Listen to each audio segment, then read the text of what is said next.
செய்திக்கு நேராக நாம் கடந்து போகிறோம். எல்லாரும் வேத வசனத்தை நாம் எடுத்துக்கொள்வோம்.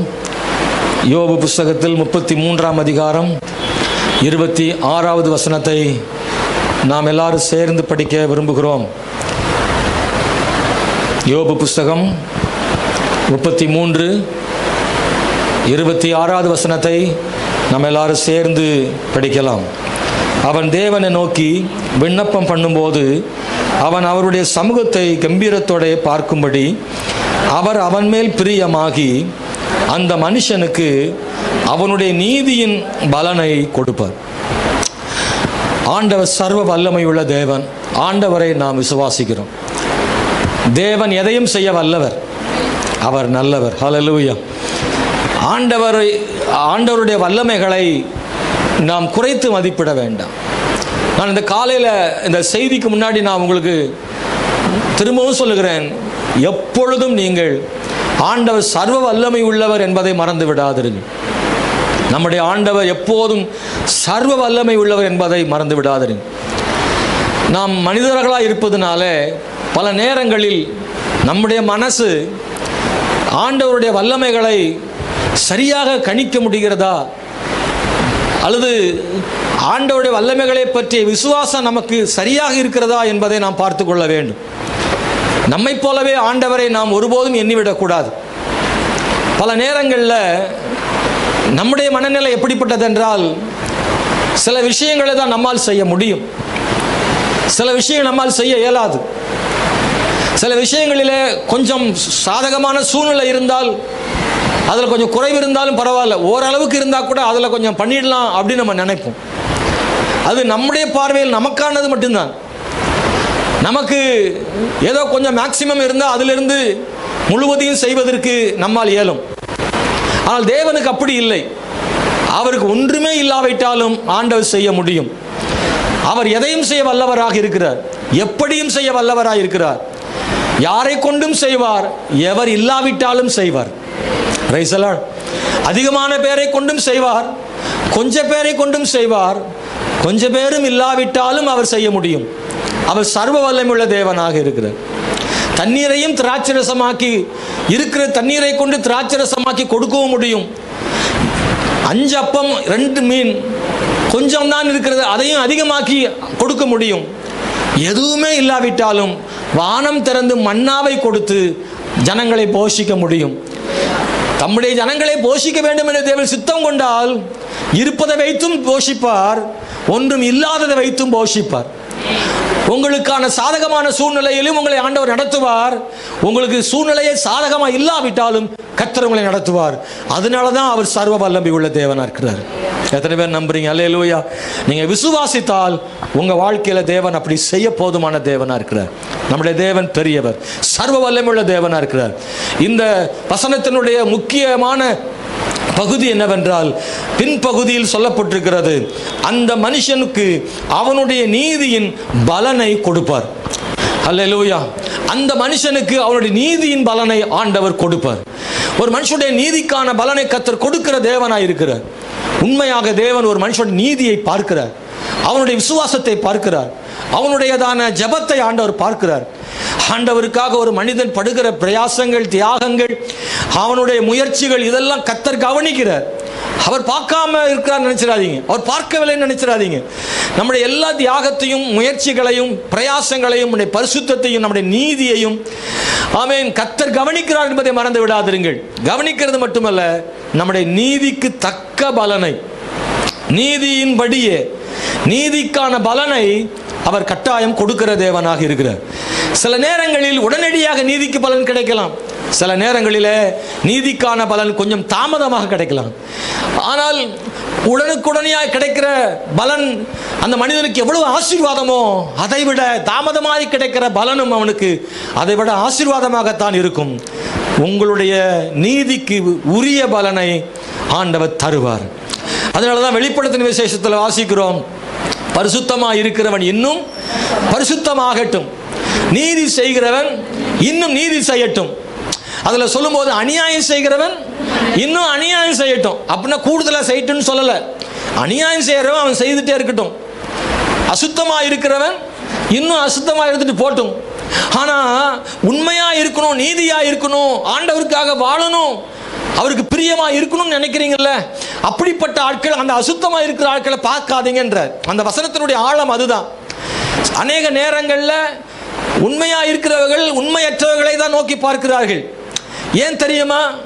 எதனால உண்மையா இருக்கிறவர்கள் உண்மையற்றவர்களை நோக்கி பார்க்கிறார்கள் தெரியுமா? நம்ம உண்மையா இருக்கிறோம், கஷ்டப்படுறோமே, ஆனா உண்மையா இல்லாத ஆளு நல்லா தானே இருக்கான்னு உடனே இந்த உண்மையா இருக்கிற ஆளுக்கு என்ன தோணுது? நாமளும் அப்படி இருந்தா தான் என்ன? எதுக்கு நம்ம உண்மையா இருக்கணும்? உண்மையா இருக்கிறவனுக்கும் உண்மையே இல்லாதவனுக்கும் என்ன கிடைக்குங்க? உண்மை இல்லாதவன் தானே நல்லா இருக்கான். பரிசுத்தமா இருக்கிறேன்னு நான் எவ்வளவோ அதை இதை விட்டு தியாகம் பண்ணி ஆண்டவர் போதும்னு இருந்தாலும் அசுத்தமா இருக்கிறவன் நல்லாத்தானே இருக்கான உடனே இந்த பரிசுத்தமாக உண்மையா இருக்கிற மனிதர்கள் உண்மையற்றவர்களையும் அசுத்தமாய் வாழ்கிறவர்களையும் பார்க்க வாய்ப்பு இருக்கிறதுனால தான் தேவன் வெளிப்படுத்துறாரு. உண்மையா அசுத்தமா இருக்கிறவர்கள் அசுத்தமா இருக்கட்டும், அநீதி செய்கிறவர்கள் அநீதி செய்யட்டும், ஆனா பரிசுத்தமா இருக்கிற நீங்கள் இன்னும் பரிசுத்தமாக இருங்கள், நீதி செய்கிற நீங்கள் இன்னும் நீதி செய்யுங்கள். இதோ சீக்கிரமாக வருகிறேன், அவனுக்கு நான் அளிக்கும் பலன் என்னோடு கூட வருகிறது. அன்பான தேவனுடைய பிள்ளைகளே, நீங்கள் ஆமென் ஸ்தோத்திரம், உங்கள் வாழ்வில் நடக்கும் சூழ்நிலைகளையும் நீங்கள் போகிற பாதையில் இருக்கிற கஷ்டங்களை மட்டும் வைத்து நீங்கள் உங்கள் நீதியை கணக்கிடாதிருங்கள், அல்லது நீதிக்கான பலனை கணக்கிடாதிருங்கள். தேவனாகிய கர்த்தர் உங்கள் நீதிக்கான பலனை கர்த்தர் நிச்சயம் தருவார். ஒரு நாளும் நீங்கள் மற்றவர்களை பார்த்து உங்கள் நீதியை விட்டு விடாதிருங்கள், உங்கள் தியாகத்தை விட்டு விடாதிருங்கள், ஜெபத்தை விட்டு விடாதிருங்கள். உங்களுக்கு ஏற்பட்ட பாதிப்புகளை கண்டு இதுவரை செய்ததான ஊழியத்தை விட்டு விடாதிருங்கள். உங்கள் வாழ்வில் ஏற்பட்ட குறைவுகளை கண்டு இதுவரைக்கும் தேவனுக்காக செய்த எதையுமே குறைத்துக் கொள்ளாதிருங்கள். எந்த சூழ்நிலை வந்தாலும் தேவனுக்காக செய்கிற நீதியை, ஆமென் ஸ்தோத்திரம், உண்மையை, பரிசுத்தத்தை, ஊழியத்தை, ஜெபத்தை, தியாகத்தை தொடர்ந்து செய்து கொண்டே இருங்கள். உங்களுக்கான பலன் தருகிறவன் மனிதன் அல்ல, தேவனே பலன் தருவார். அல்லேலூயா. ஒரு நாளும் நீங்க சோர்ந்து போயிடாதீங்க. இந்த மாதிரி நீதியாய் வாழ்ந்து என்னத்தை கண்டேன் என்று நீங்கள் உங்களுக்குள்ளே புலம்பி விடாதிருங்கள். ஆமென் ஸ்தோத்திரம். அன்பானவர்களே, இந்த விஷயத்தில் நாம் கவனமாக இருப்போமாக. கர்த்தர் சொல்றார், நீதியின் பலனை அவனுக்கு ஆண்டவர் திரும்ப தருவார். ஆண்டவர் உங்களுக்கு மறுபடியும் ஆண்டவர் தருவார் என்பதில் சந்தேகம் இல்லை. சில வசனங்களை நான் நினைவுபடுத்த விரும்புகிறேன். சங்கீதம் 23:3 தாவீது சொல்றாரு, அவர் என் ஆத்துமாவை தேற்றி தம்முடைய நாமத்து நிமித்தம் என்னை நீதியின் பாதையில் நடத்துகிறார். ஹல்லேலூயா.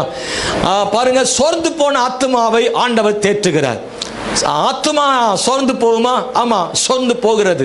தாவீதின் ஆத்துமா சோர்ந்து போனது. அவனுக்கு ஏற்பட்ட சங்கடங்கள், அவன் ஆத்துமா சோர்ந்து போனது.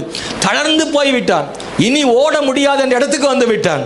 சோர்ந்து போன ஆத்துமாவை மேய்ப்பராகிய தேவன் ஆத்துமாவை என்ன செய்யறார்னா தேற்றி தம்முடைய நாமத்து நிமித்தம் நீதியின் பாதையில் என்ன செய்யறாரு? நடத்துறாரு. நான் நீதியா இருக்குன்னு நினைக்கிறேன், உண்மையா இருக்குன்னு நினைக்கிறேன், ஆனா ஆத்துமா சோர்ந்து போகுது. நான் இப்ப சொன்னேன் இல்லையா, நீதி செய்யணும்னு நினைக்கிற தேவனுடைய பிள்ளை அந்த நீதி செஞ்சு பலன் கிடைக்கலன்னு சோர்ந்து போயிடுது ஆத்துமா. அதனாலதான் ஆண்டவர் பார்க்கிறாரு, நீ சோர்ந்து போகாத, உன் ஆத்துமா சோர்ந்து போக வேண்டாம், நான் உன்னை தைரியப்படுத்துறேன், தொடர்ந்து கர்த்தருக்காக நீதியா இருன்னு ஆண்டவர் ஒரு மனுஷனை தேற்றி ஆத்துமாவை தேற்றுகிறார். அன்பானவர்களே, இன்னைக்கு இந்த காலையில உங்க சோர்ந்து போன ஆத்துமாவை கர்த்தர் தேற்றுகிறார். எனக்கு தெரியாது, உங்களில் யாரோ எப்படியோ ஒருவேளை எப்படி யோசித்திருக்கலாம் கூட, நான் இப்படி எல்லாம் வாழ்ந்து என்ன நல்ல பேர் கிடைக்கலையே, நான் ஆண்டவருக்காக உண்மையா இருக்கத்தான் செய்யறேன், ஆனா எனக்கு நல்ல பேர் கிடைக்கல அல்லது நன்மை கிடைக்கலன்னு நீங்க யாராவது ஒருவேளை நினைச்சிருக்கலாம். ஸ்தோத்திரம். அவர்களுக்கான வார்த்தை, உங்கள் ஆத்துமாவை கர்த்தர் இந்த காலையில தேற்றுகிறாரு. உங்க நீதிக்குரிய பலனை ஆண்டவர் தருவார். அல்லேலூயா. இந்த ஆகஸ்ட் மாதத்துல உங்க நீதிக்கான பலனை கர்த்தர் தருவாராக. தாவீதுக்கு அந்த ஒரு நம்பிக்கையை கர்த்தர் கொடுக்கிறார்.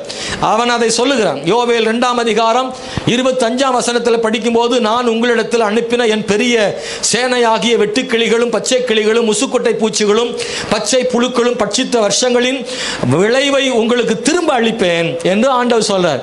இஸ்ரவேல் ஜனங்கள் செய்த பாவத்து நிமித்தமாக தேவனே அவர்களிடத்தில் அனுப்பின வெட்டுக்கிளிகள் பச்சை புழுக்கள் இவர்களெல்லாம் அவர்களுடைய பலன்களை விளைச்சல்களை இல்லாமலாக்கிற்று. அவங்களுக்கு கிடைக்க வேண்டிய பலன் கிடைக்கல.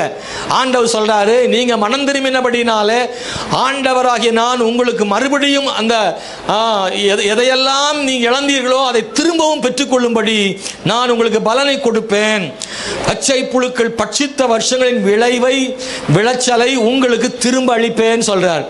நீதிக்கான பலனை நீங்கள் இழந்திருந்தால் மறுபடியும் அந்த நீதிக்கான பலனை ஆண்டவர் கொடுப்பதற்கு போதுமானவர்.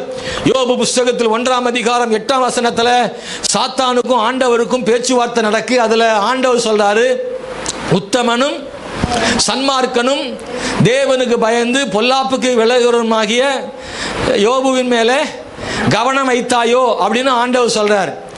அவன் உத்தமன், அவன் நீதிமானா இருக்கிறான்னு சொல்றார். சாத்தான் சொல்றான், அவன் நீதி உண்மையானது கிடையாது, அது போலியான நீதி. நீர் அவனை வேலி அடைக்கவில்லையா? அவனுக்கு உண்டான எல்லாவற்றையும் நீர் ஆசீர்வதிக்கவில்லையா? நீர் ஆசீர்வதிப்பீர்ன்றதுனால தான் உண்மை நேசிக்கிறான், நீதியா வாழ்றான். கொஞ்சம் அவனை வேலியை கொஞ்சம் திறந்து விட்டு பாரும், கதவை திறந்து விட்டு பாரும். நான் அவன் நேசிக்கிறானா, அவன் நீதியா இருக்கிறானா பாரும். சும்மாலாம் அவன் நீதியா இல்லை, கிடைக்கிறதுனால நீதியா இருக்கான், உண்மையாவே நீதியா இல்லை. அவன் சந்தோஷத்துல மட்டும்தான் அவன் தேடுவான், கஷ்டம் வந்து அவன் விட்டுருவான் அப்படின்னு சாத்தான் ஆண்டவர்கிட்ட சவால் விடுறான். ஆண்டவர் அவன் நீதி உள்ளவன் என்பதை இன்பத்தில் மட்டுமல்ல துன்பத்திலும் யோபு நீதியா இருக்கத்தான் செய்வான் என்று ஆண்டவருக்கு நம்பிக்கை இருந்ததுனால தான் அவனை பிசாசுகிட்ட கொஞ்சம் விட்டு கொடுக்கிறாரு. நீ வேணா அவன் கையில் இருக்கிறான், அவனை சோதித்து பார். Price the Lord. யோபு நீதிமானா இருக்கிறான் என்பதை ஆண்டவர் மறுபடியும் அவனுக்கு நிரூபித்து காண்பித்தார். அன்பான தேவனுடைய பிள்ளைகளே, யோபுவின் வாழ்விலே வரவேண்டிய நீதிக்கான பலன் அவனுக்கு கொஞ்ச காலம் கிடைக்காமல் இருந்தது. தேவன் அவனுக்கு அந்த நீதிக்கான பலனை மறுபடியும் கொடுத்தார். 2 மடங்காக யோபுவுக்கு ஆண்டவர் கொடுத்தார். ஏசாயா 3ஆம் அதிகாரம் 10ஆம் வசனத்தில் உங்களுக்கு நன்மை உண்டாகும் என்று நீதிமான்களுக்கு சொல்லுங்கள் என்று எழுதப்பட்டிருக்கிறார். நீதிமொழிகள் 11:31 இதோ நீதிமானுக்கு பூமியிலே சரி கட்டப்படும். நன்மை எங்கன்னா நித்தியத்தில் இல்லை, இங்கேயுமே, நித்தியத்தில் மட்டும் இல்லை, இங்கேயுமே கர்த்தர் நன்மை செய்கிறாரா. நீதிமானுக்கு நன்மை உண்டாகும். நீதிமானுக்கு பூமியிலே நன்மைகளை கர்த்தர் கொடுக்கிற தேவனா இருக்கிறார். நீதிமானுக்கு தேவன் கொடுக்கக்கூடிய 3 ஆசீர்வாதங்களை உங்களோடு நான் சொல்ல விரும்புகிறேன். 3 பலன்கள் என்ன? 1, ஜீவ விருட்சத்தை ஆண்டவர் கொடுக்கிறார். ஜீவ விருட்சத்தை ஆண்டவர் கொடுக்கிறார். நீதிமொழிகள் புஸ்தகம் 11ஆம் அதிகாரம் 30வது வசனத்தை படிக்கும் போது, நீதிமொழிகள் புஸ்தகம் 11:30 படிக்கும் போது, நீதிமானுடைய பலன் ஜீவ விருட்சம், ஆத்துமாக்களை ஆதாயம் படுத்திக் கொள்கிறவன் ஞானமுள்ளவன். முதல் பகுதி சொல்லுது, நீதிமானுடைய பலன் ஜீவ விருட்சம். நீங்க நீதிமானா? நீங்க நீதிமானா? உங்களுக்கு நம்பிக்கை எல்லாம் போச்சா? Price the Lord. அவருடைய இரத்தத்தால் நம்மை நீதிமான்கள் ஆக்கி இருக்கிறார். நான் நீதிமான் அல்ல, நான் பாவிதான். ஆனால் அவருடைய இரத்தத்தால் என்னை அவர் நீதிமான் ஆக்கி இருக்கிறார். யார் நீதிமான் அப்படின்னா, அவரை ஏற்றுக்கொண்டவைகள், அவர் இரத்தத்தால் பாவங்கள் கழுவப்பட்டவைகள், அவரை ஆராதிக்கிறவர்கள், ஆண்டவருக்காக வாழ வேண்டும் என்று நினைக்கிறவர்கள், அவர் நீதி செய்கிறவர்கள், நீதி செய்கிறவர்கள், நீதியாய் வாழ வேண்டும் என்று விரும்புகிறவர்கள், பரிசுத்தமாய் வாழ வேண்டும் என்று விரும்புகிறவர்கள் கர்த்தர் நீதிமான்கள் ஆக்கி இருக்கிறார், நீதிமாட்டிகள் ஆக்கி இருக்கிறார் ஆண்டவர். அப்படிப்பட்ட நீதிமான்களுக்கு தேவன் கொடுக்கிற 3 ஆசீர்வாதங்கள்ல, பலன்கள்ல 1, நீதிமான்களுக்கு பலன் அளிக்கிற தேவன் முதல் ஆசீர்வாதம் ஜீவ விருட்சத்தை கொடுக்கிறார். ஜீவ விருட்சம் அப்படின்றது நித்தியத்தை காட்டுகிறது, நிரந்தரமானதை காட்டுகிறது. மனிதனுக்கு தேவன் கொடுத்த 3 முக்கியமான ஆசீர்வாதம். அவனை உண்டாக்கின போது ஆதாம் ஏவாளை உருவாக்கி அவங்களுக்கு தேவன் கொடுத்த 3 ஆசீர்வாதங்கள்ல 1 சாயல். தேவன் தம்முடைய சாயலை மனிதனுக்கு கொடுத்தார், வேற யாருக்கும் இல்லை, மனுஷனுக்கு தான் தேவன் சாயலை கொடுத்தார். மற்ற எல்லாவற்றையும் உண்டாக கடவுது, உண்டாயிற்று. மனிதனை கைகளால் உண்டாக்கி தம்முடைய சாயலில் படைத்தார். பறவைகளோ விலங்குகளோ இந்த பூமி வேறு எதுவுமோ அவர் சாயலில் படைக்கப்படவில்லை. மனிதனை மட்டும் தனது சாயலில் படைத்தார். அவருடைய சாயல், அவருடைய குணாதிசயத்தின் அடிப்படையில் மனிதனை படைத்தார். எவ்வளவு பெரிய பாக்கியத்தை அவனுக்கு கொடுத்தார் பாருங்க. 2, ரொம்ப செழிப்பான தோட்டத்தை அவனுக்கு கொடுத்தார். தோட்டம் என்பது ஏதோ கொஞ்சம் ரோஜா பூவும் கொஞ்சம் குரோட்டன்ஸ் இருக்கிற தோட்டம் கிடையாது. இந்த தோட்டத்தில் 4 நதிகள் பாய்ந்ததாம். அப்போ 4 ஆறுகள் ஓடும் அளவுக்கு தோட்டம்னா அது எப்படி இருக்கும்? அது மாதிரி தோட்டம் இங்கே இல்லை. ஒரு தேசமே அவனுக்கு கொடுக்கப்பட்டது. ஆறுகள் ஓடக்கூடிய தோட்டமாக இருந்தது. ஆனால் அதற்கு பாதுகாப்பு வேலிகள் இருந்தது. சுடரொளி பட்டயத்தை வைத்தார் என்றால் அதுக்குள்ளே உள்ளே வர முடியாத அளவுக்கு பாதுகாவல் நிறைந்த ஒரு தோட்டத்தை அவனுக்கு கொடுத்தார். பெரிய ஆசீர்வாதம். தோட்டத்தின் நடுவில் மூணாவது அவனுக்கு கொடுத்தது ஒரு ஜீவ விருட்சத்தை கர்த்தர் வைத்திருந்தார். மனதார மனிதனை நேசித்து அவர் கொடுக்க விரும்பினவைகள் இது. 2 அவன் இழந்து போனான், பெற்று இழந்து போனான். 3வது பெறாமலே இழந்து போனான். அது அவனுக்காக வைக்கப்பட்டது. அந்த ஜீவ விருட்சத்தை அவனுக்காக வைக்கப்பட்டது. பொறுத்திருந்தானால் தேவன் அவனுக்கு தோட்டத்தின் மத்தியில் இருந்த ஜீவ விருட்சத்தை அவனுக்கு கொடுத்திருப்பார். அவசரப்பட்டு அவன் நன்மை தீமை அறியத்துக்கு கனியை புசித்ததனால பாவியாகவே நீடித்து வாழ்ந்து விடக்கூடாது என்பதற்காக தேவன் அந்த ஜீவ விருட்சத்தை ஆண்டவர் மறைத்து வைத்தார். அவன் அதை எடுக்க முடியாதவர் தடுத்து போட்டார். அவனுக்கு கிடைக்காமல் போனது. அவன் கிடைத்து இழந்த 2ம் பெறாமலே இழந்து போன ஜீவ விருட்சத்தையும் சிலுவையிலே இயேசு தொங்கினதன் மூலமாக தனது சாயலை அவனுக்கு கொடுத்தார். தனது ஆசீர்வாதங்களை அவனுக்கு கொடுத்தார். ஜீவ விருட்சத்தை கர்த்தர் அவனுக்கு வைத்திருக்கிறார். ஆண்டவர் மனிதனுக்கு தம் இரத்தத்தால் தான் அவன் இழந்து போனதை அவனுக்கு ஆண்டவர் திரும்பவும் கர்த்தர் கொடுக்கிறார். தேவன் இழந்து போனதை திரும்ப தருகிற தேவன். அல்லேலூயா. சிஸ்டர், நீங்க இழந்து போனதை திரும்ப தருவார் ஆண்டவர். பிரதர், எதை இழந்தீங்களோ அதெல்லாம் மறுபடியும் ஆண்டவர் உங்களுக்கு தர முடியும். நம்புறீங்களா? நீங்க எதெல்லாம் இழந்தீங்களோ கர்த்தர் தர முடியும் ஆண்டவர். உங்களுடைய ஆரோக்கியத்தை, உங்களுடைய பணத்தை, உங்களுடையதான ஆசீர்வாதங்களை, ஆமென், உங்களுடைய வேலையை, வருமானங்களை, இவைகள் எல்லாம் இழந்தவைகளை மறுபடியும் தருவதற்கு தேவன் போதுமான தேவனாய் இருக்கிறார். ஏனென்றால் எதையும் செய்ய வல்லவர் ஆண்டவராக இருக்கிறார். ஸ்தோத்திரம். அன்பானவர்களே, ஜீவ விருட்சத்தை ஆண்டவர் கொடுக்கிற தேவனாக இருக்கிறார். ஹல்லேலூயா. 2வது நான் சொல்ல விரும்புகிற அன்பானவர்களே, ஏசாயா புஸ்தகம் 32ஆம் அதிகாரம் 17, 18 போன்ற வசனங்களில் படிக்கும்போது அங்கே 2 விதமான நன்மைகளை சொல்லுகிறதை நாம் வேதத்தில் வாசிக்கிறோம். ஏசாயா புஸ்தகம் 32ஆம் அதிகாரம் 17வது வசனம், நீதியின் கிரியை சமாதானமும் நீதியின் பலன் என்றும் உள்ள அமெரிக்கையும் சுகமுமாகும். அமெரிக்கை அப்படின்னா அமெரிக்கா நினைச்சிடாதீங்க. அமெரிக்கைன்னா சமாதானமான வாழ்வு. சமாதானமான வாழ்வு. தேசம் அமெரிக்கையா இருந்தது அப்படின்னா சமாதானமாக இருந்தது. ஆண்டவர் நீதியின் பலன் சொல்றார். ஒரு மனுஷனுடைய நீதியின் பலன் என்னன்னா சமாதானமான வாழ்வான், அப்புறம் சுகமா. ஆமென். சுகமுமாம் என்று சொல்லப்பட்டிருக்கிறது. இந்த மாதத்தில் ஆண்டவர் நமக்கு அமெரிக்கான வாழ்வையும் சுகமும் ஆண்டவர் தர போதுமானவராக இருக்கிறார். அதுக்கு வாய்ப்பே இல்லை பாஸ்டர். இல்லை, அவருக்கு வாய்ப்பு இருக்கு. அவர் செய்ய முடியும். நான் உங்கள் வாழ்க்கையை பார்த்தா நீங்கள் நினைப்பீங்க நமக்கு அதுக்கு சாத்தியமே இல்லை போல தெரியுது, எங்கு பார்த்தாலும் இருளாக இருக்கிறது, தற்சமயத்துக்கு அதுக்கான வாசலை நமக்கு திறக்காத மாதிரி தெரியும். ஆனால் தேவன் நினைச்சாருன்னா ஒரு இனம் புரியாத சமாதானத்தை கர்த்தர் கொடுக்க முடியும். ஹல்லேலூயா. அன்பானவர்களே, ஆமோஸ் புஸ்தகம் 9ஆம் அதிகாரம் 12வது வசனத்தை வாசிக்கிற போது, அந்நாளிலே விழுந்து போன தாவீதின் கூடாரத்தை நான் திரும்ப எடுப்பித்து அதன் திறப்புகளை அடைத்து அதில் பழுதாய் போனதை சீர்படுத்தி பூர்வ நாட்களில் இருந்தது போல அதை ஸ்தாபிப்பேன் என்று இதை செய்கிற கர்த்தர் சொல்லுகிறார். சும்மா சொல்லல, செய்கிற கர்த்தர் சொல்றார். ஆண்டவர் எழுந்து போன தாவீதின் கூடாரத்தை மறுபடியும் என்ன செய்வார்? எழும்பி கட்டுவார். இடிந்து போன பலிபீடங்களை மறுபடியும் ஆண்டவர் கட்டுவார்.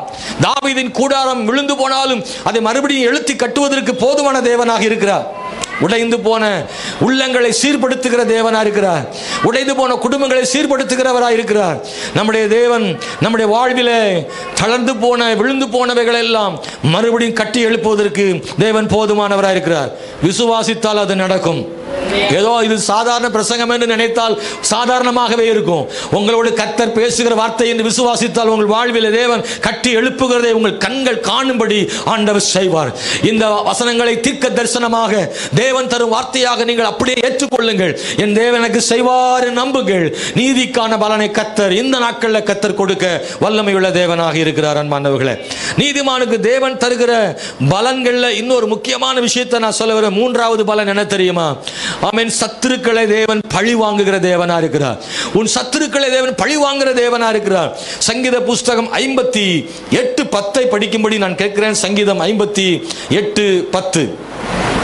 பழி வாங்குதலை நீதிமான் காணும் போது மகிழுவான். போதும், பழி வாங்குதலை நீதிமான் காணும் போது மகிழுவான்.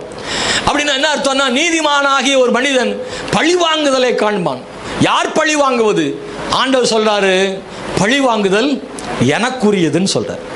பழி வாங்குதல் எனக்குரியது, நானே பழி வாங்குகிறேன், நான் பார்த்து கொள்ளுகிறேன், நீங்கள் சும்மா இருப்பீர்கள், கர்த்தர் உங்களுக்காக யுத்தம் செய்வார். சத்துருக்களுக்கு முன்பதாக ஆண்டவர் சொல்றார், உன் நீதிக்கான பலன் என்ன தெரியுமா?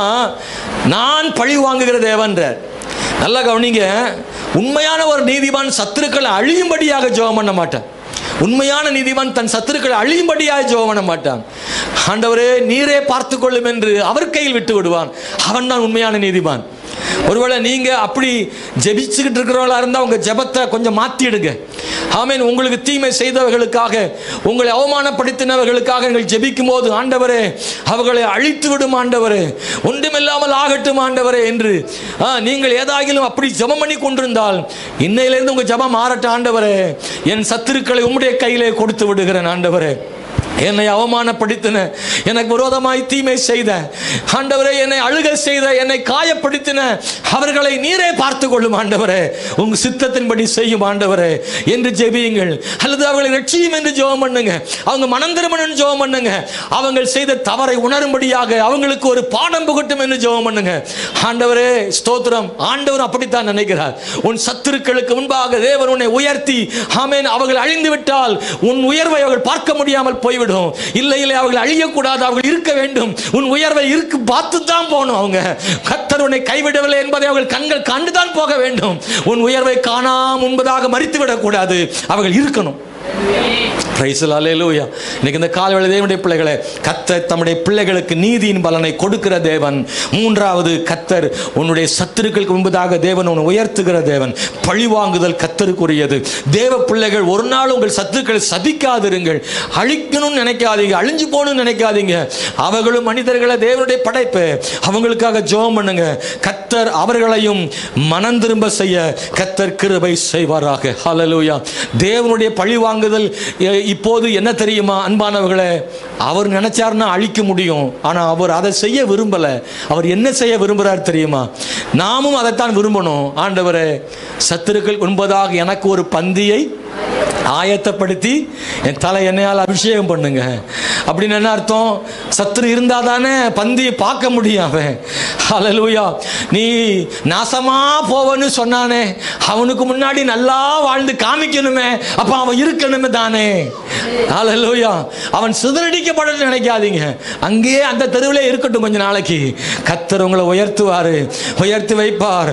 கண்கள் பார்க்கட்டும், சபித்த வாயிலிருந்து நல்ல வார்த்தை வரட்டும். ஓ, நீ ஆசீர்வாதமா இருப்பாய் என்று அவனே சொல்லட்டும். அவமானப்படுத்தின வார்த்தைகள் சொன்ன அந்த வாயிலிருந்து நீ நல்லா இருப்பேன்னு சொல்ற வார்த்தை வரட்டும். உண்மையிலே நீ சாதாரணமான ஆள் இல்ல, உன் கூட ஆண்டவர் இருக்காருன்னு அவன் வாயிலிருந்து சொல்லட்டும். ஓ ஹல்லேலூயா. அவன் உணரும்படியாக தேவன் கிருபை செய்வாய். அற்பமாய் பேசின, அவமானப்படுத்தின, உங்களை எல்லாம் உங்கள் எலும்புகளை நொறுக்கி போட்ட, வேதனைப்படுத்தின, காயப்படுத்தினவருடைய கண்களுக்கு முன்பாக தேவன் உங்களை உயர்த்தி வைத்து அவர்கள் பார்க்கும்படி தேவன் செய்ய விரும்புகிறார். அதுதான் அவனுக்கு கொடுக்கிற தண்டனை. Price the Lord.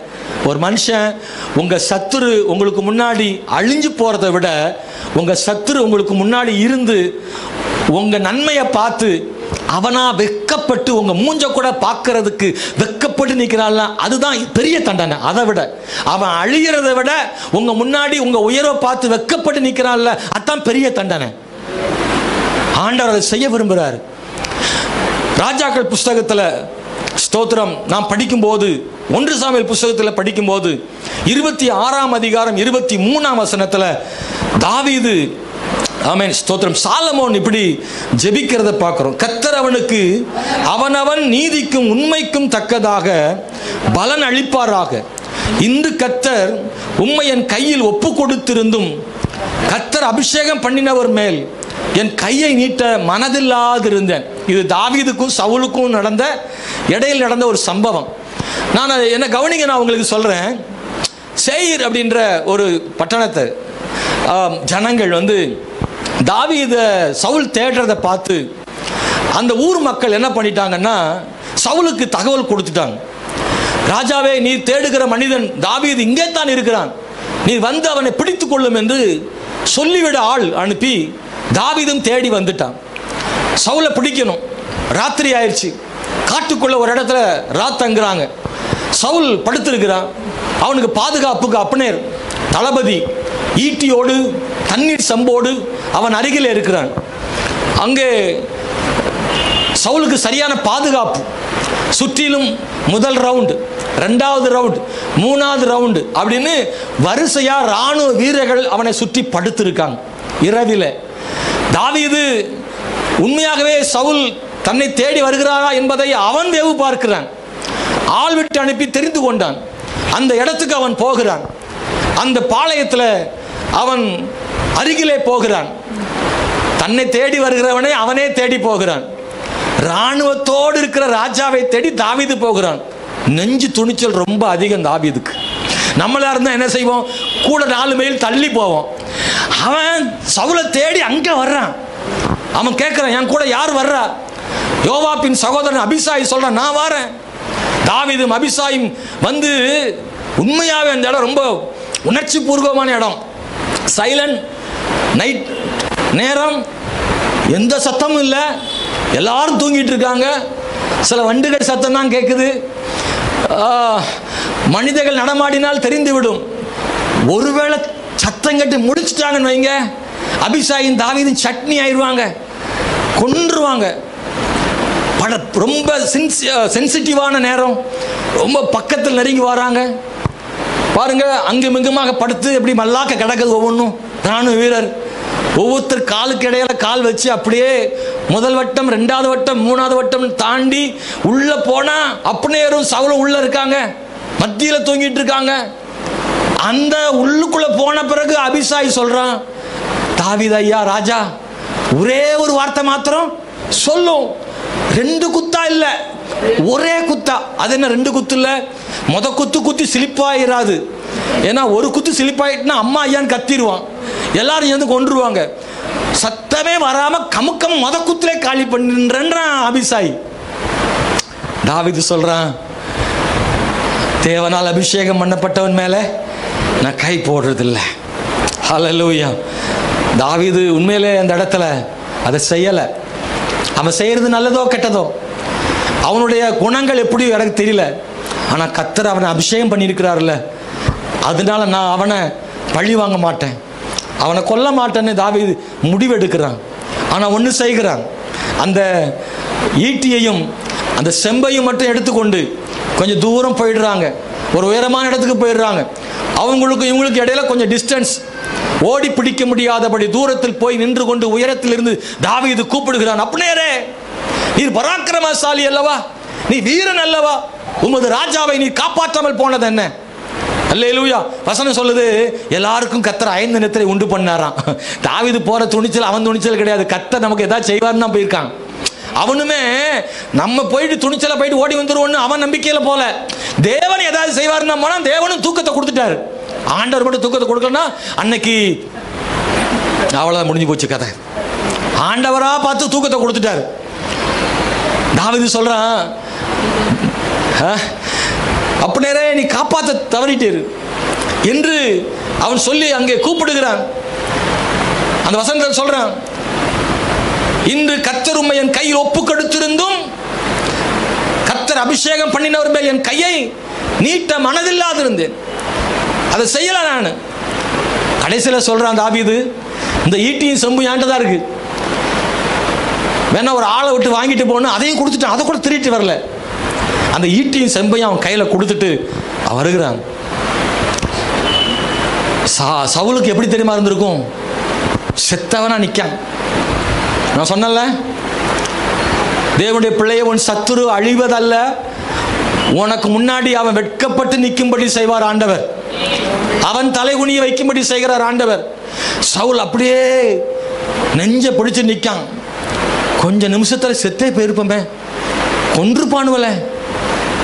அவனுக்கு அப்னேரையும் பார்க்க எல்லாத்தையும், என்னடா செய்தீங்க நீங்கெல்லாம், சுற்றி சுற்றி ரவுண்டு கட்டி நீ பாதுகாத்தீங்களா ஐயா, அத்தனை பேர் தூங்கிட்டீங்களாடா, உங்களை நம்பி எங்கடா நான் தூங்குறதுன்னு சவுல் வந்து சுற்றி சுற்றி பார்க்குறான். அப்னேர் பார்க்காம மூஞ்ச கீழே போட்டான். நம்மளை தாண்டி ஒருத்தன் வந்துட்டு போயிருக்கான் ஐயா, நீ ஆசீர்வதிக்கப்பட்டவன். யார் வாயிலிருந்து வருது தெரியுமா? ஓ, தாவீதை கொல்ல வந்தவன் வாயிலிருந்து வருகிற வார்த்தை, நீ ஆசீர்வதிக்கப்பட்டவன். ஆண்டவர் அதுக்காகத்தான் சத்துருவை இன்னும் வச்சிருக்காரு. நீங்க நினைக்கிறீங்களா, ஐயோ தொடர்ந்து என் சத்துரு எனக்கு தொல்லை கொடுக்குறான் நினைக்கிறீங்களா? தொடர்ந்து என் அவமானப்படுத்தினவங்க இன்னும் நல்லா தானே இருக்கிறேன் நினைக்கிறீங்களா? இல்ல, காலம் வருகிற வரைக்கும் தேவனாகிய கர்த்தர் பொறுத்திருக்கிறார். ஏற்ற காலம் வரும் பொழுது தேவனுடைய பிள்ளையே, உன்னை சபித்த வாயிலிருந்து நீ ஆசீர்வதிக்கப்படுவாய் என்று சொல்லுகிறதுக்கு தான் உன் சத்துருவை இன்னும் ஜீவனோடு வைத்திருக்கிறார். எனக்கு இந்த காலவெளி தேவனுடைய பிள்ளைகளை, உன்னை மாத்திரம் மறந்து விடாதிருங்கள். தாவீதை போல நீங்கள் சோர்ந்து போகாதிருங்கள். என் தேவன் ஜீவனுள்ளவராய் இருக்கிறார். என் சத்துருக்கள் முன்பதாக அவரே பழி வாங்குவார். அவனை அழித்து பழி வாங்குதல் வேறு, அவனை இருக்க வைத்து அவன் வாயிலிருந்து ஆசீர்வாதமான வார்த்தைகளை கொடுக்க வைக்கிறது வேறு. என்னை பார்க்க முடியாதபடி அவன் தலை குனிவது வேறு. இப்படிப்பட்டதான ஒரு ஆசீர்வாதத்தை தேவன் ஆண்டவர் தருகிறார். அவமானப்படுத்தினவனே நமக்கு முன்னாடி அவமானப்பட்டு நிற்கிற ஒரு சூழ்நிலை, அவனே தலைகுனி நிற்கிற சூழ்நிலை, நம்முடைய முகத்தை கூர்ந்து கூட பார்க்க முடியாத அளவுக்கு வெட்கப்பட்டு நிற்கிற ஒரு நிலை இருக்குல்ல, அது தேவன் பழிவாங்குதலின் இன்னொரு பகுதி. தேவனுடைய பிள்ளைகளை, உனக்காக தேவன் யுத்தம் செய்கிற தேவனாய் இருக்கிறார். அவன் சொல்றான், நீ ஆசீர்வதிக்கப்பட்டவன், நீ பெரிய காரியங்களை செய்வாய், மென்மேலும் பலப்படுவாய் என்றான். எப்படிப்பட்ட வார்த்தைகளை சவுல் சொல்றான் பாருங்க. சபித்தவனுடைய வாயிலிருந்து ஆசீர்வாதமான வார்த்தைகளை வரச் செய்கிற தேவன் நம்முடைய தேவனாக இருக்கிறார். இன்னைக்கு அவர் அப்படி செய்ய முடியும். இந்த நாட்களில் இப்படிப்பட்ட சூழ்நிலைகளின் வழியாய் செல்லுகிற சகோதரா சகோதரி, நெருக்கத்தின் பாதையிலே போகிற தேவனுடைய பிள்ளைய, ஆமென் ஸ்தோத்திரம், சத்துருக்களால் சூழப்பட்டு அவமானப்படுத்தப்பட்டு காயப்படுத்தப்பட்டு உங்களால் எதுவுமே பண்ண முடியாம, சத்துருக்களை மேற்கொள்ள முடியாமல் ஒடுங்கி போய் கிடக்கிற தேவ பிள்ளைய, இன்னைக்கு இந்த காலையில் ஆண்டவங்களுக்கு சொல்றாரு, உங்களுக்கு முன்னாடி ஆமென் சத்துருகளுக்கு முன்னாடி கர்த்தர் உங்களை உயர்த்தி ஆசீர்வதித்து, ஆமென் கர்த்தரே அவரே பழி வாங்குகிற தேவனா இருக்கிறாரு. அவர்கள் கண் காணும்படி கர்த்தர் உங்களை உயர்த்துவார். கைத்தட்டி கர்த்தரை ஸ்தோத்திரம் பண்ணும்படி கேட்கிறேன். ஹல்லேலூயா, ஸ்தோத்திரம். அன்பானவர்களே,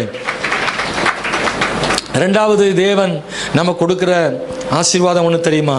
நீதிமானுக்கு வருகிற பலன் இன்னொன்று என்னன்னா, ஆமென், நீதிமான் என்கிற பெயரை ஆண்டவர் திரும்பவும் தருகிற தேவனாய் இருக்கிறார். ராஜாக்கள் புஸ்தகத்தில் சாலமோன் தேவனுடைய ஆலயத்தில் ஜெபம் பண்றார். 1 ராஜாக்களில் 8வது அதிகாரத்தில் 32வது வசனத்தில் அவர் ஜெபிக்கிற ஜெபத்தை நாம் அதில் படிக்கிறோம். அங்கே அவர் சொல்றாரு, அப்பொழுது பரலோகத்தில் இருக்கிற தேவரீர் கேட்டு துன்மார்க்கனுடைய நடக்கையை அவன் தலையின் மேல் சுமர பண்ணி அவனை குற்றவாளியாக தீர்க்கவும், நீதிமானுக்கு அவனுடைய நீதிக்கு தக்கதாக செய்து அவனை நீதிமானாக்கவும் தக்கதாய் உமது அடியாரை நியாயம் தீர்ப்பீராக. நிறைய ஜெபம் பண்றார் சாலமோன். இந்த ஆலயத்தில் ஆண்டவர் வாசம் பண்ண வேண்டும், இந்த ஆலயத்தில் ஜெபிக்கிற ஜெபங்கள் கேட்கப்பட வேண்டும்.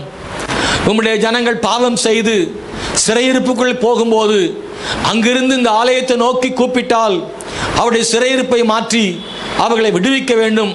அப்படி நிறைய சாலமோன் ஜெபம் பண்ணிட்டு இப்போ ஒரு ஜெபம் பண்றார். என்ன அப்படின்னா, ஆண்டவரே, நீதிமானுக்கு அவனுடைய நீதிக்கு தக்கதாக செய்யும். நான் அதான் ஏற்கனவே சொன்னேன், நீதிமானுக்குரிய நீதி கிடைக்கும், நீதிமானுக்கு பலன் கிடைக்கும். ஆனா இங்க சாலமோன் சொல்ற வார்த்தை கொஞ்சம் டிஃபரெண்டா இருக்கு. நீதிமானுக்கு அவனுக்கு பலனை கொடுக்கிறது மட்டுமல்ல, அவனை நீதிமானாக்கவும். ஏற்கனவே நீதிமான் தானே, இன்னொரு நீதிமான் ஆக்கணும். நீதிமான் தானே மேல சொல்லியிருக்கு. நீதிமானையே ஏன் நீதிமான் ஆக்கணும்? நீதிமானுக்குரிய பலனை கொடுக்கவும் அவனை நீதிமான் ஆக்கவும் தேவன் உமது அடியாரை நியாயம் தீர்ப்பாராக. ஒரு உள்ளான அர்த்தம் அதில் ஒன்று இருக்கு அன்பானவர்களே. அவன் நீதிமான் தான், அவன் நீதிமான் தான். ஆனா அவன் நீதிமான் இல்லைன்னு யாரோ சொல்றாங்க. அவனுடைய நீதிமான்ற பேர் கெட்டு போயிடுச்சு. நீதிமான் அவனுக்குரிய பலனை கர்த்தர் கொடுங்கப்பா. அதே நேரத்தில் அவன் நீதிமான் தான், ஆனா அவன் நீதிமான் உலகம் என்ன செய்யல, ஏற்றுக்கொள்ளல. உங்க பார்வையில் நீங்க நீதிமான் தான், உங்க பார்வையில் நீங்க உண்மையா இருக்கிறீங்க தான், உங்க பார்வையில் சரியா தான் செய்றீங்க, நீங்க ஆண்டவருக்கு உத்தமம் வாழணும் தான் நினைக்கிறீங்க.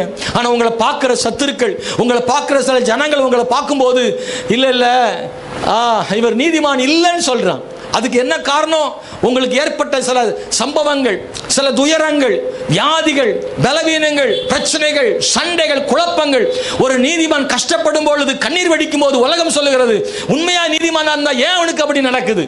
உண்மையா அவன் கர்த்தரை தேடினா ஏன் அப்படி நடக்கு? இவன் ஏதோ பாவம் செய்துட்டான், அவன் உண்மையா இல்லை, அதனால அவன் கர்த்தர் அவனை தண்டிக்கிறார்.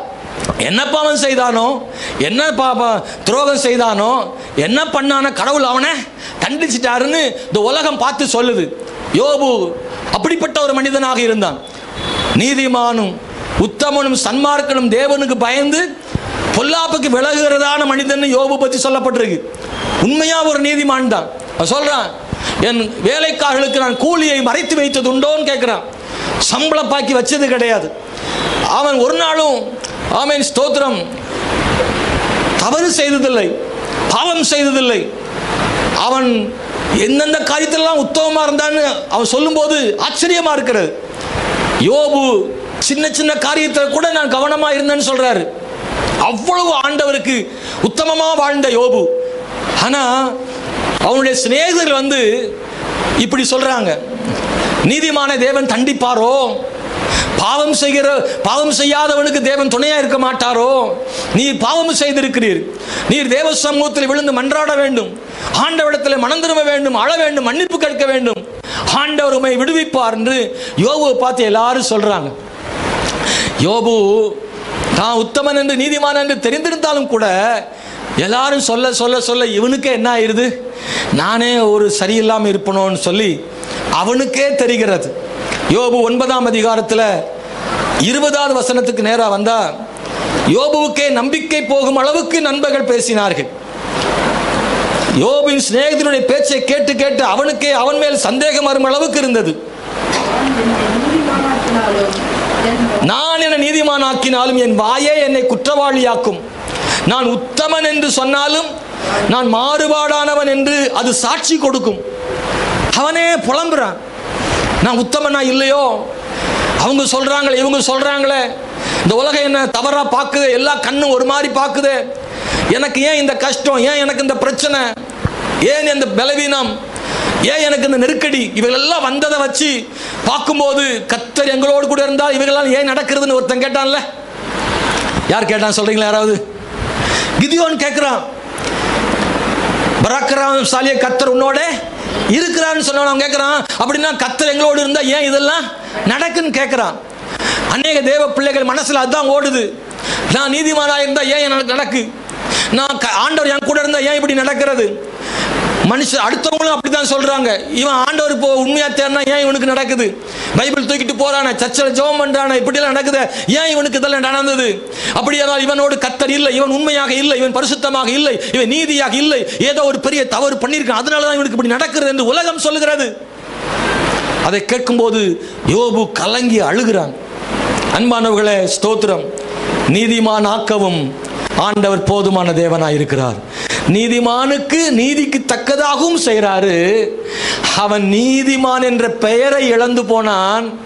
அந்த நீதிமான் என்ற பெயரை இழந்துட்டான் பாருங்க, அது ரொம்ப மோசமானது. ஒரு பணம் இழந்துட்டா கூட தெரியாது, ஆனா நீதிமான் என்ற பெயர் இழந்துட்டா ரொம்ப கஷ்டம். அப்படிதானா? நீங்க வேலை செய்யற இடத்துல ஒரு சம்பளம், ஒரு மாச சம்பளம் காணாம போனா கூட வேதனை தான். ஆனா அதை விட இவன் திருடன்னு அந்த வேலை செய்யற இடத்துல சொல்லிட்டாங்கன்னு வைங்களேன், அந்த ஒரு மாச சம்பளத்தை இழந்ததை விட அந்த திருடன் சொன்ன வார்த்தை உங்களுக்கு பெரிய வலி, பெரிய வலி. ஆமேன். அவன் தேவ பிள்ளைன்ற பேர் போயிடுச்சு, ஒரு மோசமான பேர் கொடுக்குறாங்க, செய்யாத தப்புக்கு இதை செய்தான் என்று சொல்றாங்க. ரொம்ப உண்மையா வாழ்ந்தேன், பயந்து பயந்து வாழ்ந்தேன், கடவுளுக்கு பயந்து வாழ்ந்தேன், ஒரு தவறுமே செய்யல, ஆனா எனக்கு இப்படி ஒரு பேரை கொடுத்துட்டாங்க. நீதிமான்ற பேர் இருந்துச்சு, இவன் நல்ல கிறிஸ்தவன்ற பேர் இருந்தது, உண்மையானவன்ற பேர் இருந்தது. தெருவுக்குள்ள ஒருவேளை வேலை செய்யற இடத்துல சொந்த பந்தங்கள் நடுவில் ஒருவேளை நீங்க செய்யாத குற்றத்தை உங்க மேல சொல்லி ஒரு தப்பான பேர் உங்க மேல யாராவது சொல்லி இருக்கலாம். ஆனா நீங்க உண்மையா இருப்பீர்களானால், நீதியா இருப்பினால், நீங்க இழந்து போன நீதிமான் என்ற பெயரை ஆண்டவர் மறுபடியும் ஆண்டவர் தருவார். உங்கள் மேல் வைத்த பொய் குற்றச்சாட்டுகளால் நீக்கப்படும். கர்த்தர் நீதிமானாக்குகிறவராய் இருக்கிறார். இதான் அர்த்தம். நீதிமானாக்குதல் என்ன அர்த்தம்னா, நீ இழந்துட்டல, நீதிமான் பேரை இழந்துட்ட, ஆனா நீ நீதிமான் தான். நீதிமான்ற பேர் இழந்துட்டார். ஆனால் கர்த்தர் அந்த நீதிமான்ற பேரை மறுபடியும் உனக்கு தருவார் ஆண்டவர். அல்லேலூயா. அவர் நீதிமான் ஆக்கவும் போதுமான தேவனாக இருக்கிறார். ஹல்லேலூயா. யோபுவுக்கு ஆண்டவர் அவன் நீதிமான் தான், ஆனால் நீதிமான்ற பேர் அவன் இழந்துட்டான். ஆனால் இழந்த அந்த நீதிமான்ற பேரை அவனுக்கு திரும்பவும் ஆண்டவர் கொடுத்தாரு. யோபு புஸ்தகம் கடைசி புஸ்தகத்தை நீ வாசிக்கும் போது அவனுக்கு 2 மடங்கு ஆசீர்வாதத்தை கொடுத்தாரு. ஆனால் அங்கே ஒரு இடத்துல கூட அவனை நீதிமான்னு ஆண்டவர் சொல்லலை. யோபு முதல் அதிகாரத்தில் சொன்னார் நீதிமான்னு, உத்தமன்னு. ஆனால் கடைசி அதிகாரத்தில் சொல்லலை ஆண்டவர். ஆனால் எசேக்கியேல் புஸ்தகத்தில் 14ஆம் அதிகாரம் 14ஆம் வசனத்தில் பாருங்க, நீதிமானாகிய யோபு என்று அங்கே ஆண்டவர் சொல்லி முடிக்கிறார். கர்த்தர் ஒரு நாளும் விட மாட்டார்.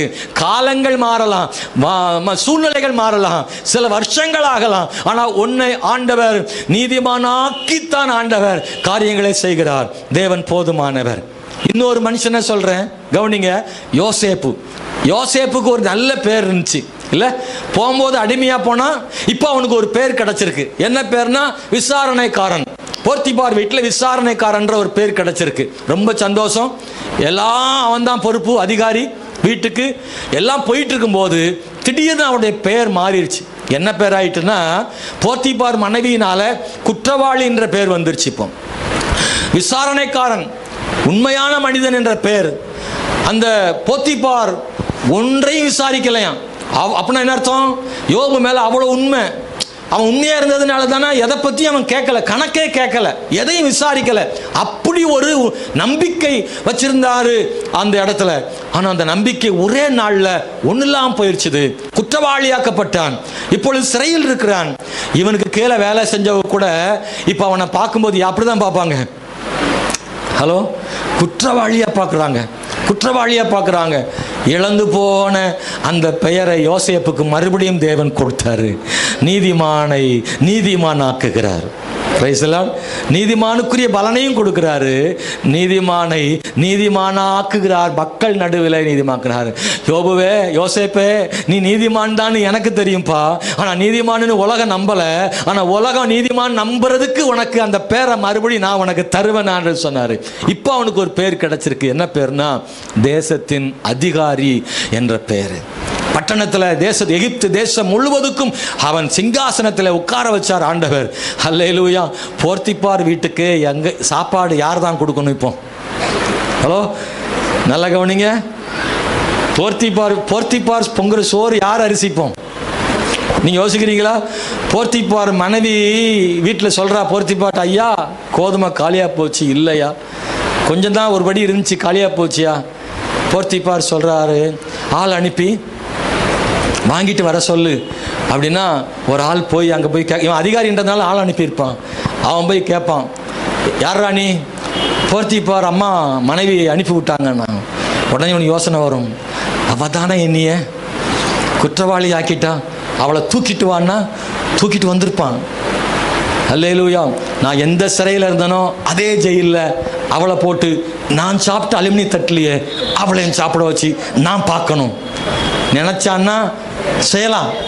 போர்த்திபார்க்கு வந்தால் மேலே அவன் நினைச்சா செய்ய முடியும். சகல அதிகாரமும் அவனுக்கு இருக்கு. அவன் செய்யலை. அன்பானவர்களே, இப்போ குற்றவாளின்னு சொன்ன வாய் பூரா என்ன சொல்லுதுன்னா, ஐயா அதிகாரியே அப்படின்னு சொல்ற அளவுக்கு மாத்திட்டாரு. போர்த்திபாரும் அப்படித்தான் சொல்லணும், போர்த்திபார் மனைவியும் அப்படிதான் சொல்லணும்.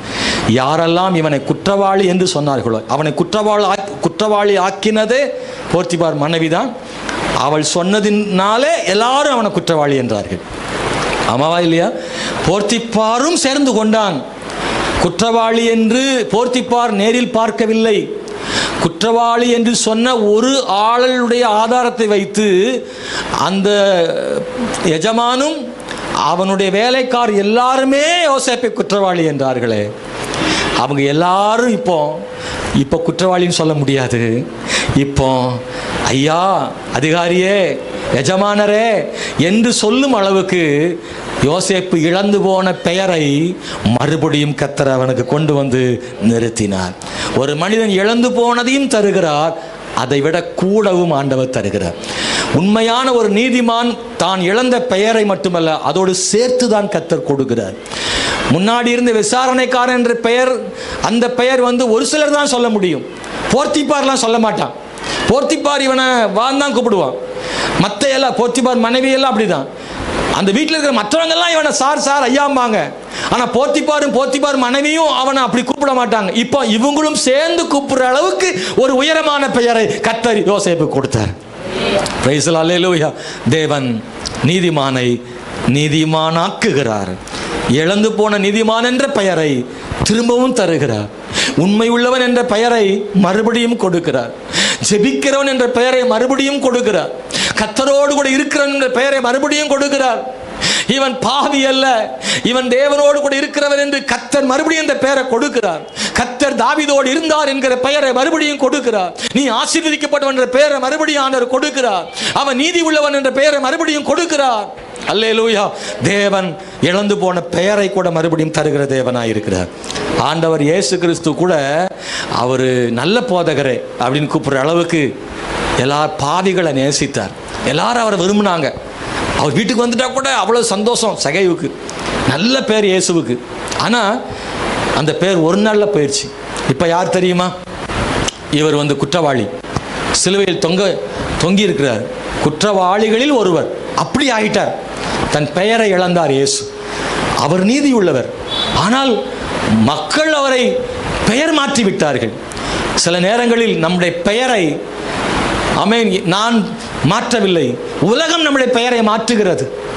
நீதியற்றவள் என்று மாற்றுகிறது, இரக்கமற்றவள் என்று இந்த உலகம் மாற்றுகிறது. எனக்கு தெரியும் நான் உண்மையா இருக்கிறேன்னு. ஆனால் உலகம் சொல்லுது இரக்கமற்றவள், இவள் கொடுமைக்காரி, இவள் பாவியான மனுஷி, என்னென்ன வார்த்தைகள் உண்டோ உங்களை பற்றி தவறாக சொல்லுகிற ஒரு சத்தம் கேட்கிறது. நீ தேவனுடைய குமாரனை ஆனால் இறங்கி வா என்று உலகம் சொல்லுகிறது. அவர் தேவகுமாரன் என்று அவருக்கு தெரியும். ஆனால் உலகம் சொல்லுது நீ தேவனுடைய குமாரனா இருந்த இறங்கி வா. இன்னைக்கு உலகம் நம்மளை அப்படிதான் சொல்லும். நான் கர்த்தருடைய பிள்ளை எனக்கு தெரியும். ஆனால் உலகம் சொல்லுது நீ என்ன பெரிய விசுவாசியா, உன்னை தேவனுடைய பிள்ளையான்னு நம்மளை பார்த்து கேள்வி கேட்கும். நீ ஒரு ஊழியக்காரனா என்று கேட்கலாம். ஒருவேளை உலகம் என்னவென்றால் கேட்கலாம். ஆனால் அப்படி கேட்கிறவங்களுக்கு முன்னாடி ஆண்டவர் அவருடைய பெயரை நிலை நிறுத்துவார். ஆண்டவர் தேவன் உத்தமன் என்று, நீதிமான் என்றும், கர்த்தர் தேவனுடைய பிள்ளை என்றும் ஆண்டவர் நம்மை நிலை நிறுத்துவார். நம்புறீங்களா? அல்லேலூயா. பிலாத்து மனைவி சொல்லி அனுப்புறா, அந்த நீதிமானை ஒன்றும் செய்ய வேண்டாம்னு சொல்லி. 100க்கு அதிபதி சொல்றாரு இந்த மனுஷன் நீதிபரனா இருந்தான். யூதா சொல்றான் குற்றமில்லாத இரத்தத்தை காட்டி கொடுத்தேன். ஹல்லேலூயா. ஆண்டவர் இழந்து போன பெயரை மறுபடியும் கொடுக்கிற தேவனா இருக்கிறார். ஏசாயா புஸ்தகத்தில் ஒன்று சொல்லி ஜெபிக்க விரும்புகிறேன். 58வது அதிகாரம் ஏசாயாவில் 12வது வசனம். 58:12 கடைசி பகுதி கூட வாசிக்கிறேன்.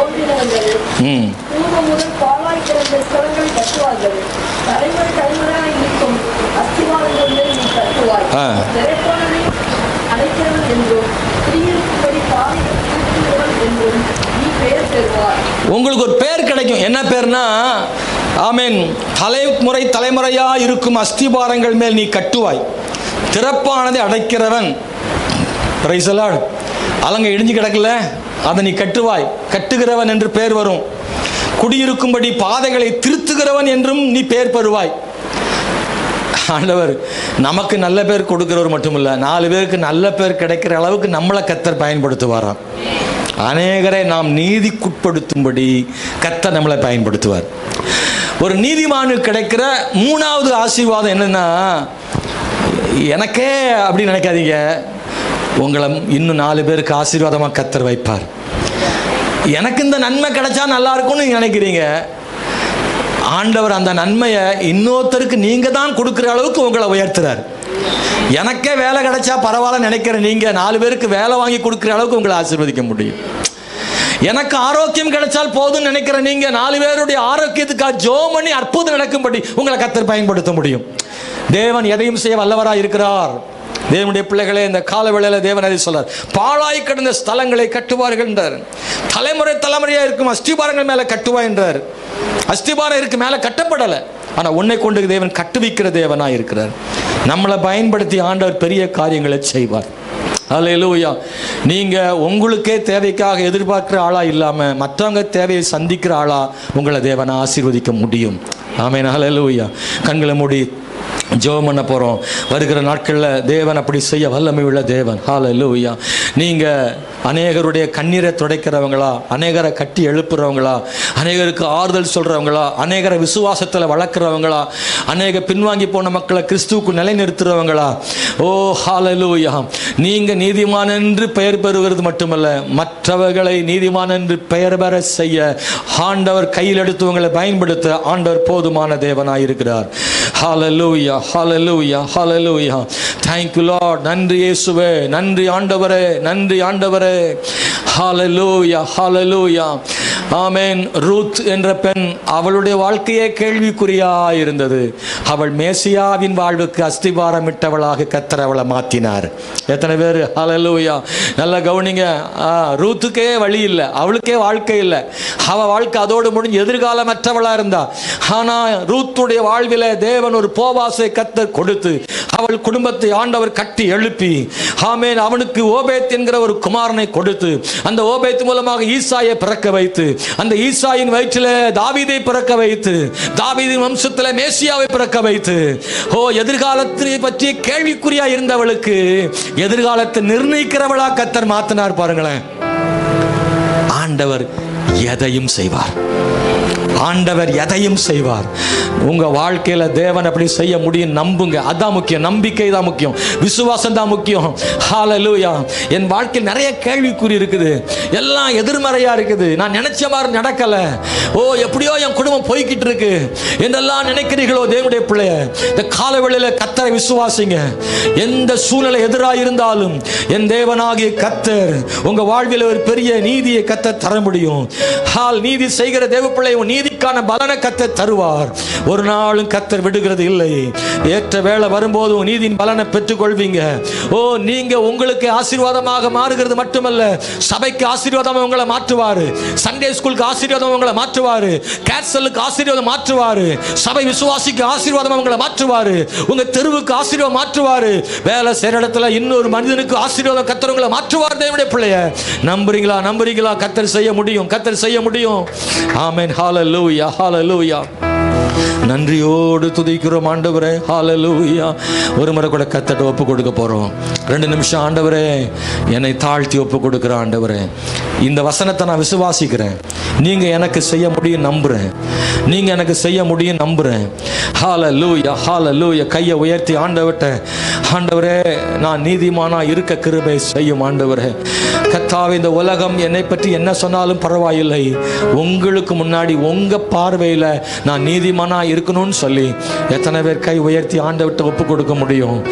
அது மட்டும்தான் நம்ம செய்ய வேண்டிய வேலை. நான் ஆண்டவர்ட்ட மேக்சிமம் உண்மையா இருக்க விரும்புறேன், நீதியா இருக்க விரும்புறேன், நீதி உள்ளவனா இருக்க விரும்புறேன். எத்தனை பிரச்சனை வந்தாலும் என் உத்தமத்தை விட மாட்டேன். யோபுவை போல உத்தமத்தில் நிலைத்திருக்கிற ஒரு மனுஷனா இருக்க எனக்கு கிருபை செய்யும், எனக்கு கிருபை செய்யும் என்று ஆண்டவர்ட்ட கேளுங்க. எனக்கு கிருபை செய்யும் ஆண்டவரே. ஓ உத்தமத்தில் நிலைத்திருக்க தேவன் கிருபை செய்யும் ஆண்டவரே. ஓ ஹல்லேலூயா, ஹல்லேலூயா, ஹல்லேலூயா. Thank you Father, thank you Lord. ஆண்டவரே, இயேசுவின் நாமத்தில், இயேசுவின் நாமத்தில், இயேசுவின் நாமத்தில், இயேசுவின் நாமத்தில். ஓ praise the Lord Jesus, hallelujah. ரிதரதரம சந்தனதரம. இன்னைக்கு இந்த கால வேளையில தேவன் அப்படி செய்கிறபடியால் நன்றி ஆண்டவரே. நீர் அப்படி செய்கிறபடியால் நன்றி ஆண்டவரே. கர்த்தாவே, மை துதிக்கிறோம். பரலோகத்தின் பிதாவே, வல்லமையான தேவனே, இன்னைக்கு இந்த காலையில் எங்க கூட பேசின வார்த்தைகளுக்காக ஸ்தோத்திரம். உங்க வசனம் அழியாது, உங்க வசனம் ஜீவன் இருக்கிறது. உங்களுடைய வசனத்துல ஜீவன் இருக்கு ஆண்டவரே. அந்த வசனம் ஜீவன் உள்ள வசனம் உடைய பிள்ளைகள் வாழ்வில மாற்றத்தை கொண்டு வரட்டும். அப்பா, இந்த செய்தியின் வேளையில் ஒவ்வொரு சகோதர சகோதரிகளும் அவங்க மனசுக்குள்ள என்னவெல்லாம் எண்ணம் ஓடிக்கொண்டதோ தெரியாது. ஆனால் நீர் எல்லாருடைய எண்ணங்களையும் ஆராய்ந்து பார்க்கிறவர். அவருடைய தேவைகளை சந்தியும், சூழ்நிலைகளை ஆண்டவர் மாற்றி ஆசீர்வதியும். அவமானப்பட்ட இடத்துல நம்முடைய பிள்ளைகளை கனப்படுத்தும். நிந்தித்த மனுஷர்களுடைய வாயிலிருந்து ஆசீர்வாதமான வார்த்தை வரட்டும். நீதிமான் என்ற பெயரை மறுபடியும் பெற்றுக்கொள்ள கிருபை செய்யுங்க ஆண்டவரே. ஸ்தோத்திரம் கர்த்தாவே. இந்த உலகம் என்னவெல்லாம் சொல்லிற்றோ அதை பற்றி அல்ல, நீர் என்ன சொல்லுகிறேன் என்பதுதான் எங்களுக்கு முக்கியம் ஆண்டவரே. கர்த்தருடைய பார்வையில் உண்மையாயிருக்க எங்களுக்கு கிருபை செய்யும்படி ஜெபிக்கிறோம். கர்த்தருடைய பார்வையில் உண்மையாயிருக்க உதவி செய்யும்படி ஜெபிக்கிறோம் ஆண்டவரே. தேவனே, எங்கள் நீதியை இந்த உலகத்திற்கு நாங்கள் போய் சொல்லிவிட முடியாது. கர்த்தாவே, நீர்தான் எங்கள் நீதியை பறைசாற்ற வேண்டும் ஆண்டவரே. கர்த்தாவே ஸ்தோத்திரம். சபித்த சவுலுடைய வாயிலிருந்து ஆசீர்வாதத்தை நீர் வர வச்சீர் ஆண்டவரே. இன்னைக்கும் அப்படி செய்கிற உம்முடைய வல்லமை போதுமானது ஆண்டவரே. இந்த காலையில் ஆராதனைக்கு வந்ததான ஒவ்வொரு சகோதரனையும் சகோதரியும் அப்படிப்பட்ட நீதியின் ஆசீர்வாதத்தால் நிரப்பியர்களும் ஜெபிக்கிறோம் கர்த்தாவே. அவனுடைய நீதிக்குரிய பலனை திரும்ப தேவன் கொடுக்கிற தேவன். உடைய பிள்ளைகளுக்கு ஆண்டவர் இந்த ஆகஸ்ட் மாதத்தில் நீதிக்கான பலனை ஆண்டவர் தாரும். அவர்கள் பெற வேண்டிய நீதிக்கான பலன் மறுக்கப்பட்டிருந்தது, கிடைக்காமல் போனது, சிலரால் தடுக்கப்பட்டிருந்தது. ஆண்டவர் அதை மறுபடியும் உடைய பிள்ளைகளுக்கு அந்த நீதிக்கான பலனை கொடுப்பீராக என்று ஜெபிக்கிறோம். என்னதான் வந்தாலும் ஆண்டவர் நம்முடைய பிள்ளைகள் நீதியை மட்டும் விட்டு விடாதபடி தொடர்ந்து நீதி செய்யட்டும். உண்மையாயிருக்கிறவர்கள் இன்னும் உண்மையாயிருக்கட்டும், பரிசுத்தமாயிருக்கிறவர்கள் இன்னும் பரிசுத்தமாகட்டும், நீதி செய்யட்டும். ஆண்டவரே, அவர்களுடைய நீதியை உலக மனிதர்கள் சில சம்பவங்கள் தடுத்துவிடக் கூடாது ஆண்டவரே. துயரங்களிலும் பாடுகளிலும் வேதனைகளிலையும் கர்த்தருக்கு உண்மையாயிருக்க பண்ணும். உண்மை உள்ளவன் பரிபூர்ண ஆசீர்வாதம் பெறுவான் சொன்னீர் ஆண்டவரே. ஆசீர்வதியும். இயேசுவின் நாமத்தில் ஜெபிக்கிறோம் நல்ல பிதாவே, ஆமென்.